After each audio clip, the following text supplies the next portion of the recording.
යක ඇසි දිසි සරසවි පින්දිම දොරින් දොරට දොර මඩලාවයි මාගේ මව්බිම ආයිබෝවන් දොරමඩලාව සංවාදාත්මක හරසරණී ඔබතුමාට අපි ආරාධනා කළේ කීයට එන්න කියලා දැන් කීයද වෙලාව පරක්කුණා කියන්නේ මේ මන් දන්නේ නැන්නේ කලින් පටන් ගන්නවා කියලා අසන්ත මහත්තයෝ ඇත්තට ඒකයි කතන්දරේ අපි වෙලාවට පටන් ගන්නවා දැන් මේ බලන්න කොහෙද දොරමඩලාව පරක් වෙලාවනේ පටන් ගන්න. එහෙම එකක් නෑ ඉතින් බලන්නකෝ දැන් මිනිස්සු බලාගෙන ඉන්න මහ ජනතාවනේ අපි මේක කරන්නේ ඉතින් අපි කියන්නේ ඔයන්නේ වැරදි. මගේ වැරද්ද මොකද්ද මේ කලින් පටන් ගත්ත එක වැරද්ද මට එන්න මම කොහොමද මං ඉන්නේ නෑ හැමදාම ඔබතුමාට ආරාධනා කරොත් ඔබතුමා ඔහම තමයි. ඔබතුමාට කිව්වහම වෙලාවට එන්නේ නෑ. මොකක් හරි හේතුවක් කියලා එක්ක පරක්කු වෙනවා. දැන් බලන්න ස්වාමින් වහන්සේත් වැඩ යකා නගින කතා මේක ස්වාධීන විද්වත් මණ්ඩපයක්. ස්වාධීන මත තමයි පළ වෙන්නේ. ඒකට කිසිම බාධාවක් නෑ. මාචාර්යතුමා නෑ ස්වාධීන මත පළ වෙන්නේ නෑ මෙතන. මෙතන පළ වෙන්නේ පරාදීන මත. ඔබතුමා පළ කරන්නේ පරාදීන මතද? නෑ මම පළ කරන්නේ ස්වාධීන මත. ඒ ඉතින් ඔබතුමාට අවස්ථාවක් තියෙනවනේ. ඕක ඉස්සරක් අහන්න ඕනේ මං කියාගෙන යනකොට මොකක් හරි ප්‍රශ්නයක් අහලා මේක සම්පූර්ණයෙන්ම අනිත් පැත්තට දානවා මේ. ඔය වැඩේ කරන්න එපා. මට කතා කරන්න ඉඩ දෙන්න. කතා කරන්නකෝ. හොඳයි. කතා කරන්න ඉඩ දෙන්න මට. කේන්ති ගැනීම කෝපය කියන එක මිනිසුන් හා සතුන් දෙකොට්ටාසයටම පොදු එකක් කියලා මම හිතනවා. නමුත් මිනිසුන් අතර බහුල වශයෙන් දකින්න ලැබෙන දෙයක් මේක. ඒ වගේම ආරක්ෂක උපක්‍රමයක් ඇටියට මිනිස්යාගේ සත්වයාගේ ආරක්ෂාව පිණිස කෝපයේ තරහ සමහර සත්තු එක පෙන්වන්න ඕනේ. නැත්තම් එයාගේ ජීවිතයට හානියක් වෙනවා. මම හිතන්නේ හසන්ත හරි වෛද්‍යතුමා හරි සඳහන් කළා ආත්ම ආරක්ෂාවට. නමුත් අපේ මිනිස්සු 47 ඉඳන් අවුරුදු 10ක් යන ඉස්සෙල්ලත් කලකිරුණා. මේක සිනමාවක් නෙවෙයි සිංහලත් නෙවෙයි. මොකද ඒක හරිගස්සලා තුන අපි දොස් කියනවා නෙවෙයි. ඒ පුරෝගාමී පිරිස මේක හැදුවේ සංස්කෘතිකවත් සිනමා කලාත්මකවත් ප්‍රගති හිතේ තියාගෙන නෙවෙයි. දොස් කියන්න බෑ. ඒගොල්ලෝ ප්‍රායෝගික තමන්ගේ වාණිජ්‍ය අරමුණක් ඇතුවයි. අපි දන්නෙත් නැහැ අපේ ඇතුලේ තියෙන රංගනය අපේ ඇතුලේ තියෙන අපේ තියෙන හැකියාව එළියට අරගෙන අපිටත් හොරෙන් මේ ඒ නිර්මාණයට එකතු කරගෙන ඉදිරියට ඇවිල්ලා තියෙනවා. ඉතින් ඊට පස්සේ මම වුණත් සමහර තැන් මගේ රංගනයේ සමහර තැන් මම වුණත් තිරේ දකින්නකොට මටත් සමහරක් වෙලාවට හිතා ගන්න බැරි වෙනවා මේ වගේ දෙයක් කොහොමද මගෙන් ගත්තේ කියලා. චිත්‍රපටයේ පටිගත කරන අවස්ථාවවලදීත් ඔහු එතෙන්ට ආවා. අහේතුවකට වගේ දැන් මේ අද වෙනකොට නම් බොහොම ටිකක් බස් වැඩි වෙලා හින්දා මම හිතන්නේ ටිකක් අමාරු තත්වයක වගේ ඉන්නේ මේ. නමුත් චිත්‍රපටිය මම ප්‍රදර්ශනය කරනවා කියපු වෙලාවෙත් කිව්වා මම හැමදාම රාට මේ අර එයා කියනවා වගේ I prayed to God it will be released කියලා. ඉතින් නොයේ දෙනා චෝදනා කරනවා මේ මොකද මේ සිංහල භාෂාවට කියන්නේ වරද්දනවා කියන්නේ මරනවා කියලා. ඇයි මේ සිංහල භාෂාව මරන්නේ මේක බයිද හරි ගස්ස ගන්න කිව්වහම ප්‍රශ්න කරනවා කොහොමද දන්නේ කොයි එකද හරි කියලා. වචනයක් තියෙනවා නිවැරදි කියලා. ඒකත් වැරදි කෙනා ඉන්නවනේ. දැන් මල්ලිවම නිවැරදි කියලා ඒකත් වැරදි කෙනා ඉන්නවා. ඒක නිවැරදි වෙන්න ඕන කියලා. අද ඊයේ නෙවෙයි කියන්න බෑ කවදාද ආරමුණේ කියලා. අතිශය පැරණි කාලෙක ඉඳ ගල්ලිපිවල ඉඳලා ඒ යුගයේ ඉඳලා ක්‍රිස්තු පූර්ව පැරණි කාලෙක ඉඳන් මේ භාෂාව පාරේ අපේ තියෙන සටහන් අපේම හෝඩියක් කියලා එකක් තියෙනවා. කොච්චර ඉන්දියාවට ළඟ වුණත් අපේ භාෂාව අපේම ගතියක් තියෙනවා. අපි සංස්කෘත හෝඩියට යට වුණේ නැහැ. අත වශයෙන් ගත්තොත් දැන් හින්දි හෝඩිය කෝටි ගණනක් කතා කරාට හින්දු ජනතාව ඒ අයට කියලා අකුරු වැලක් නෑ අක්ෂර මාලාවක් නෑ. ඒ පාවිච්චි දේවනාගරි අක්ෂර මාලාවන් තමයි හින්දු භාෂාවෙත් යොදන්නේ. දැන් මේක ලියන්න පුළුවන් ඕනනම් බෝතලේ ගනින් මචං. අඩියක් ගහමු මචං. දැන් නම් වෙරිනේ මචං. හරි ආතල්නේ මචං. අම්මට උඩුනේ මචං. එහෙමත් ලියන්න පුළුවන් භාෂාවේ. මේවෙත් නමුත් මානසික දෙනවා පිපි රේණුනට වනේ මලක හැප්පිලා වරෙන් වරෙන් සුළම් පොදක් අපේ ඇඟෙත් ගෑවෙනවා. දැන් භාෂා භාවිතය කියලා කියන්නේ. ඉතා ප්‍රසිද්ධ විද්‍යාලයක දෙසුමට මට ආරාධනා කළෙහි විදුහල්පතිනිය කිව්වේ සර් මේ ඉස්කෝලේ ළමයි හූ කියන්න උනත් ඉඩ තියෙනවා. කෑ ගහන්න උනත් ඉඩ තියෙනවා. විසිල් ගහන්නත් ඉඩ තියෙනවා. මොකද ඒ තරම් ඒක ළමයින්ගේ වැරද්ද කියලා තැන ඉඳන් නෙවෙයි චිත්‍රපටිකරු චිත්‍රපටය හදන්නේ. ඒක මේ අපේ අධ්‍යාපන ක්‍රමේ විභාග පේල්වීමෙන් ඇතිවෙන ඉච්ඡා බංගත්වයේ හින්දා මේ දරුවන් තුළ ඇති වෙලා තියෙන එක්තරා මානව සම්බන්ධතා තමා වෙත ආපු විශිෂ්ට ගුරුවරයෙකු දෙස වුණත් ඔවුන් බලන්නේ විනාඩි 5යි. ඒතර අන්තර්පුජ්‍යල බුද්ධ සම්බන්ධතා තියෙන අයත් ඉන්නව කණ්ඩායම.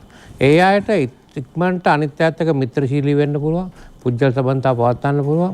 ඒ අංශය දියුණු කරාම කියනවා රැකියා හැටියට මහජන ගුරුවරුන් ව්‍යාපාරිකයන් දේශපාලනඥයින් ජනමාධ්‍යකරුවන් රක්ෂණ අලෙවිකරුවන් ඒ වගේ මහජනතාව සමග කටයුතු කරන්න ඉතාම දක්ෂ කණ්ඩායමක් ඒ අයතෙන් බිහි වෙනවා කියලා.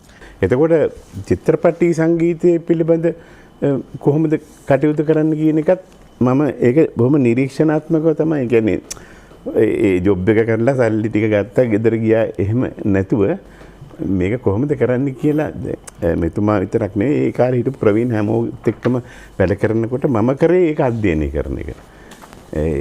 එතකොට ඔය කියන පෙරපින මටත් තිබුණා.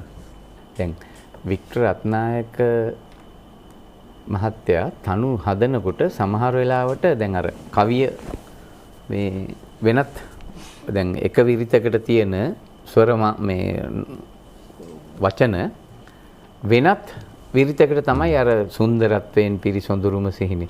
දැන් අමරදේව සර් ගායන කුමරියක පාසලඹ සැලුණා KDK නෙලියෙන්නේ. KDK ධර්මාර්ථ. KDK ලියලා තියෙන්නේ කුමරියක පාසලඹ සැලුණා වසා සිටි netu පියන් ඇරුණා. මේක 3යි 2යි 2යි. එහෙම නැත්නම් 3යි 4යි. දැන් නමුත් ඒක නාදමාලාවේ තියෙන්නේ 4න් 4ට යන එක. මේක ලොකු මේකට අපි කියන්නේ මේ වික්ටර් අයියා මේ සාමාන්‍ය අම්බරලා තමයි තනු හදන්නේ කියලා. අපි කතා වෙන්නේ එහෙමයි. ඕන තැනට يعني හිතන්න බැරි තැන් වලට අලංකාර දැන් කුමරියක පාසලඹ කුමරියක පාසලඹ කුමරියක පාසල් යන්නේ ඒව තමයි ජීවිත කියන්නේ. පාසලඹ සැලුණා වසා සිටි netu පියන් ඇරුණා. අර රිද්මය නෙමෙයි මේ ගීතේ තනුවේ තියෙන්නේ. රාජ කිරුළු පලන්දාපු රජ්ජුරුවෝ නඩේ හැමට ඉරේ හඳේ එළිය ගෙනෙන රජ්ජුරුවෝ සිරසට ඔටුනු පලන් මංගල්ලේ ජයපානෙන් මත්වන්නේ. ජෝතිපාල මහත්මයාත් එක්ක මම හිතන්නේ ගීත ගායනා කරලා තියෙනවා චිත්‍රපටිවල දෙන්න ගායනා කරපු ගීතත් තියෙනවා ඔය අතරේ නේද? ඔව්. ගීත රසක් දෙන්නම ගායනා කරපුවත් තියෙනවා මේ හසන්ත. ඒ වගේම මේ ජෝතිපාල කියන ඒ අතිශය ජනප්‍රියත්වයේ බැබළුණු අදත් ඒ ජනප්‍රියත්වයේම මේ රැඳී ඉන්න එතුමාගේ හඬ මේ මට මතකයි මේ එතුමා සහ ලතා වල්පොල මැතිණිය කලාශූරී ලතා වල්පොල මැතිණිය පළවෙනිම යුග ගීතය ගායනා කළේ මගේ තනුවක්. සැටලයිට් එක අපිට නැති වුණා. අපිට ප්‍රයෝජනෙ ගන්න බෑ. ක්‍රියාවිරහිත වුණා කියනවා. ක්‍රියාවිරහිත වුණා සමහර වෙලාවට ඒ වගේ ඉතින් ගොඩාක් ප්‍රශ්න වෙන්න පුළුවන් ඉතින්. ඒක ඇත්තටම සැටලයිට් අරිනකොට රිලයබිලිටි කියන එක මම සිංහල වචන දන්නේ නැහැ. රිලයබිලිටි කියන එක ඊටාම හොඳ වෙන්න ඕනේ. ඇත්තටම සැටලයිට් නිෂ්පාදනය කරනකොට රිලයබිලිටි කියන එක ඊටාම මේ ඉම්පෝටන්ට්. ඒ කියන්නේ අවශ්‍ය දෙයක්. මොකද අපි උඩට ගිහිල්ලා ඔක රිපෙයාර් කරන්න බෑනේ. කාර් එකක් නම් පාරේ ගන්නාම රිපෙයාර් කරත හැකියි. දැන් මේ සැටලයිට් එකක් ගන්නාම ගිහිල්ලා රිපෙයාර් කරන්න අමාරුනේ. ඒකට ඊට වැඩිය සල්ලි යනවා. ඒ ප්‍රශ්නේ දෙපැත්තක් තියෙනවා. එකක් තමයි අතුරුදහන් වීම හෝ නැතිවීම හෝ කුමන හෝ කාරණාව. හැබැයි ඔය පිටසක්වල ජීවීන්ගේ සම්බන්ධතාවයක් තියෙනවායි කියන කතන්දරය ගැන ඔබතුමාට යම්මතයක් තියෙනවා. ඇත්තටම අපි නාසයතන ඉන්න පිටසක්වල ජීවීන් ඉන්නවයි කියන එක නෑයි කියන්නේ. අපි පිටසක්වල වල ජීවීන් නැති වුණොත් තමයි අපිට තියෙන එකම පුදුමේ. ඒ කියන්නේ පිටසක්වල ජීවීන් ඉන්න ඕනේ. අපිට වැඩිය දියුණු කට්ටිය ඉන්න ඕනේ. අපිට වැඩිය දියුණු නැති කට්ටිය ඉන්න ඕනේ. හැබැයි අපේ චන්ද්‍රිකා පිටසක් වලින් ආව මිනිස්සු අරන් ගියයි කියලා අපිට කිසිම සාධකයක් නැහැ. ඒ කියන්නේ අපිට පුළුවන් ද මේ ටයිෆූන් එක නැත්නම් සුළුසුලංගක් මේ ගම් වතුරක් එහෙම නැත්නම් ඒක අපිට කවදා හරි පුළුවන් වෙයිද අනාගතයේ දවසක මට නිකන් හීනයක් වගේ තියෙනවා මේ අපිට කවදා හරි පාලනය ගන්න පුළුවන්කමක් ලැබෙයිද කියලා. ඒ ලැබුණොත් අපිට ගොඩාක් දේවල් ඇතන අපේ මිනිස්සු ජීවිත ඒ වගේම මුදල් අපිට කොච්චර දේවල් මේ ඒ විදිහට අපිට මේ නැති වෙන දේවල් අපිට නැති නොවි පවත්වා ගන්න පුළුවන් වෙන වේද කියන එක මට සිහිනයක් වගේ තියෙනවා. ජපානයේ වගේ රටවල ජීවිතහානිය අවම කරගෙන තියෙනවා. බොහොම තාක්ෂණික වශයෙන් දියුණු රටක්. නමුත් නිතරම ආපදා සිද්ධ වෙනවා. උන්ට පුළුවන් වෙලා තියෙනවා ජීවිතහානිය අවම කරගන්න. ඒක තමයි ලැබලා තියෙන. නමුත් ඔය ආපදා නවත්ත ගන්න නම් බැරි වෙලා. මාස 13කට සැරයක් දැනුම දෙගුණ වෙවි යනවා. එතකොට අපේ හැමතිස්සෙම විශ්වවිද්‍යාල කතිකාචාර්යවරයෙක් වුණොත් එහෙම හරි කරදර වැඩක්. ඇයි මේ දැනුම නිතරම කියවගෙන ඉන්න ඕනේ. සමහරවල් කියා තියෙනවා නිකන් 1950 උගන්නන්න පුළුවන් ඒවා. නමුත් මේ විද්‍යාව වගේ හරි අමාරුයි. එතකොට ඊට වැඩිය කියන්නේ ජනතාවත් මේවා දැනුවත් වෙලා තියෙන්න ඕනේ. පමණක් නෙමෙයි රැකියාවල් වෙනස් වෙනවා. මේක මහා තර්ජනයක් වෙන්න පුළුවන් දැන් තියෙන රැකියාවලට. ඒ නිසා අපි අධ්‍යාපනයේ අපි මේ තාක්ෂණ පැත්ත පුළුවන් තරම් ඉගෙන ගන්න හැම කෙනාම උනන්දු වෙන්න ඕනේ. අවුරුදු 500කට එහා පැත්තේ නුවර යුගයේ මිනිස්සු ඒ බලියාඩු හෝම ඒ කියන්නේ කවි බුදුහාමුදුරන්ගේ පිරිනොම් මංගල්‍ය කවි කියලා ලෙඩසුව කරපු ඒ අවුරුදු 500කට එහා පැත්තේ අනිත් එක ඒව ලියපු අයත් අදත් තාම කවුරුද කියලා ලියලා දන්නේ නැහැ. ඒ කුමරුතුංග පැදි ගැන මනෝවිද්‍යාත්මක විවරණයක් ඉදිරිපත් කළා. එහි අර ඊටාම මේ මාත්‍රා ඊටාම සුළු ගණනක් තිබෙන ගීත. ඒ සංගීතයේ ප්‍රබල ලක්ෂණයක් තමයි සෞන්දර්යාත්මක ආකෘතිය, ස්වර සංයෝගයයි, භාව ප්‍රකාශනයයි. ඒ භාව ප්‍රකාශනය ඇතුළ කියනවා. මටත් භාව ප්‍රකාශනය නම් පුළුවන් ගීත ගායනා කරනවා. ආචාර්ය කේවදාසයන්ට මම මෙතන දැන් ඉඳගෙන ඉන්නෙත් හරිම බයෙන්. හරිම බයෙන් ඉඳන් ඉන්නෙත් මම. ඉතින් මාව ඒ තැනට ගෙනාපු දීපු ඒ මං හිතන්නේ ගෞරවය පින මයිකයි කියේ මට කවදාකවත් ඒක ඉවර කරන්න බැරි වෙයි ජීවිතේ. විශාරද නන්දා මාල්නීගේ හඬ රටක් වටිනවා. රටක් වටින ඒ හඬින් පුතන කෘතවේදීත්වයේ තරම් කෘතවේදීත්වයක් තවත් තියෙන්න පුළුවන්ද? මම ඊටාම කුඩා අවදියේ ළමා මණ්ඩපේ මම සින්දු කියනවා අහන් ඉඳලා ගුවන්විදුලි කොරිඩෝවේ එහෙම ඇවිද ඉන්න අතරේ මේ මා වගේ කෙනෙක්ව තෝරගෙන ඇත්තටම අඳුනගත්තා. ඒ කියන්නේ ගුවන්විදුලියේ මම ළමා මණ්ඩපේ ගීත ගායනා කරමින් ඉන්න කාලවකවානුයි. ඉතින් මට කෙටියෙන්ම කියන්න තියෙන වචනේ තමයි ඇත්තටම සර් නෙවෙයි නං සර් මාව මේ විදිහට සොයාගත්තේ නැත්තම් ඇත්තටම මම කෙනෙක් නෑ, නන්දා මාලිනී කෙනෙක් නෑ. එහෙම වෙයිද කියලා මට හරියම හිතාගන්න මට හරි අමාරුයි. මේ කෘතවේදීත්වය බල කරන්නට අද රැස් වෙලා ඉන්නේ.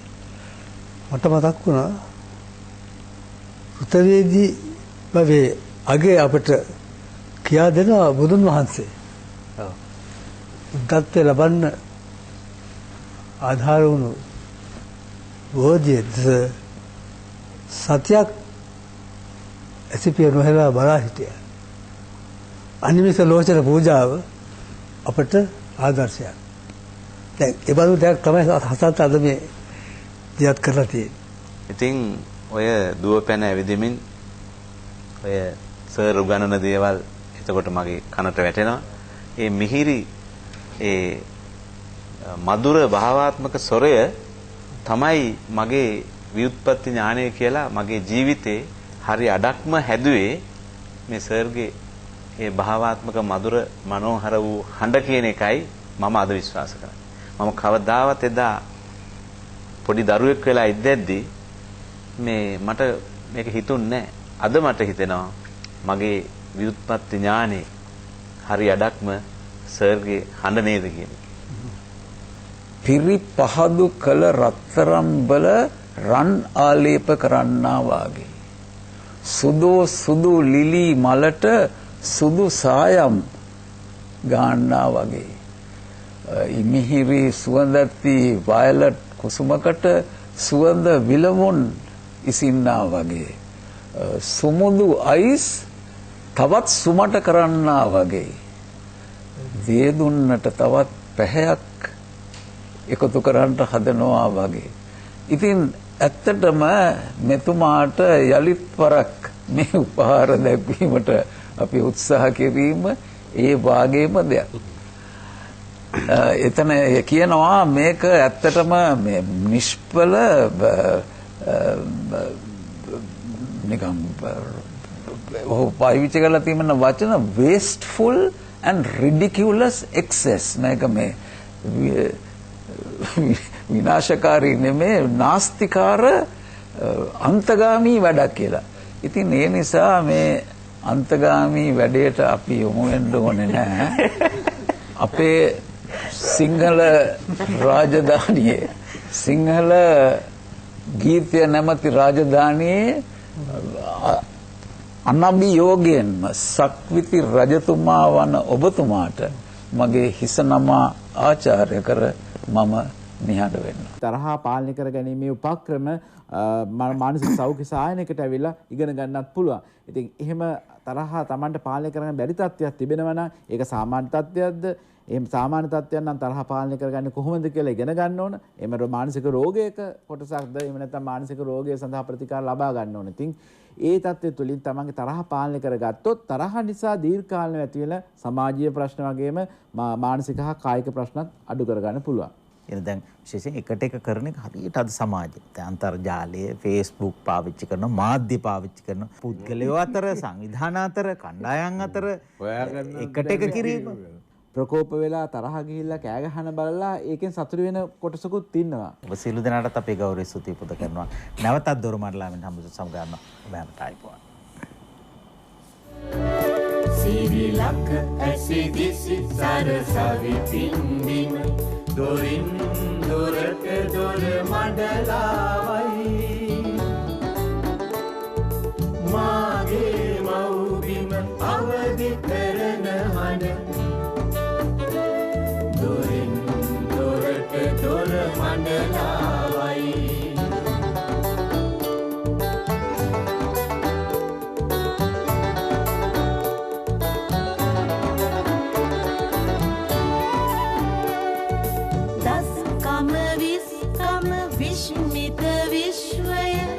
භව ශක්තියම ආලෝකය වේ